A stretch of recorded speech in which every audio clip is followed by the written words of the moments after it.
Hai co-friends, kali ini kita akan membahas mengenai hukum Archimedes. Nah, dari soal di atas terdapat balok yang tingginya sebesar 20 cm dan memiliki massa jenis sebesar 0,75 gram per cm kubik yang mengapung di atas zat cair yang memiliki massa jenis sebesar 1,5 gram per cm kubik. Maka, tinggi balok yang berada di permukaan zat cair adalah. Nah, untuk menjawab soal di atas, kita tuliskan yang diketahui adalah T atau tinggi balok yang tingginya sebesar 20 cm dan massa jenis balok atau massa jenis benda kita sebut sebagai ρ B sama dengan 0,75 gram per cm kubik dan massa jenis zat cair atau ρ C sama dengan 1,5 gram per cm kubik.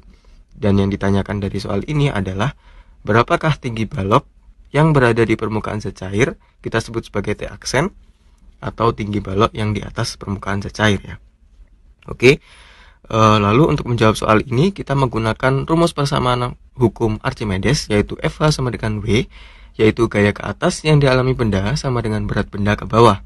Nah, kita tahu bahwa bunyi hukum Archimedes yaitu jika sebuah benda dicelupkan ke dalam zat cair, maka benda tersebut akan mendapat gaya ke atas sebesar zat cair yang dipindahkannya. Maka kita masukkan rumusnya FH dan W. FH sama dengan ρ C atau massa jenis zat cair dikalikan dengan gravitasi bumi dikalikan dengan volume benda yang tercelup sama dengan ρ B atau massa jenis benda dikalikan dengan gravitasi bumi dikalikan dengan volume benda atau volume balok yang utuh. Maka kita masukkan nilainya, ρ C atau massa jenis zat cair sebesar 1,5 dan G atau gravitasi bumi dapat kita coret pada ruas kiri dan ruas kanan karena nilainya sama. Dan volume benda atau balok yang tercelup dapat kita masukkan rumus sebagai rumus volume balok, yaitu panjang kali lebar kali tinggi yang tercelup, tinggi balok yang tercelup, lalu sama dengan ρ B, massa jenis benda sebesar 0,75 dikalikan dengan panjang dikalikan dengan lebar dikalikan tinggi balok yang utuh.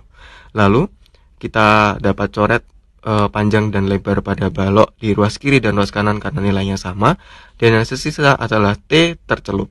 Maka dapat kita pindah ruaskan, T tercelup sama dengan 0,75 kali 20 dibagi dengan 1,5. Maka nilai T tercelup adalah 10 cm. Yang ditanyakan adalah T aksen, maka dapat kita masukkan T aksen sama dengan tinggi balok yang utuh dikurangi T atau tinggi balok yang tercelup sama dengan 20 cm dikurangi 10 cm sama dengan 10 cm. Maka jawaban yang benar adalah B. Nah, gimana conference? Sudah kan? Oke, semoga bermanfaat dan sampai jumpa di soal berikutnya.